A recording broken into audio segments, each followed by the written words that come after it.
Banking సెక్టార్‌లో కొన్ని సవరింపులు చేయడం జరిగింది సెంట్రల్ గవర్నమెంట్. ఎస్పెషల్లీ లోక్‌సభలో సవరింపుల బిల్లు పాస్ అవ్వడం జరిగింది. సో, అందులో దాదాపు 19 రకాల సవరణలు చేశారు.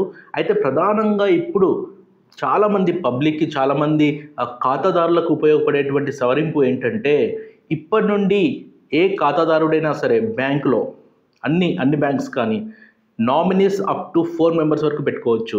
ఎందుకంటే చాలా వరకు కొన్ని రాష్ట్రాల్లో కొన్ని సంఘటనలు జరిగాయి.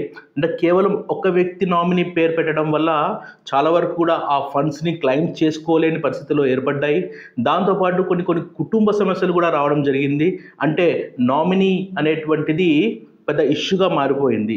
ఫర్ ఎగ్జాంపుల్, ఒక వ్యక్తి వాళ్ళ మదర్‌ని నామినీ పెట్టాడు. తర్వాత పెళ్ళైన తర్వాత మళ్ళీ వాళ్ళ వైఫ్‌కి మార్చడం. తద్వారా ఇంట్లోనే కొన్ని సమస్యలు రావడం అనేటువంటిది ఇవన్నీ కూడా సెంట్రల్ గవర్నమెంట్ అవన్నీ కూడా కన్సిడర్ చేసుకుంటూ తప్పకుండా సవరణ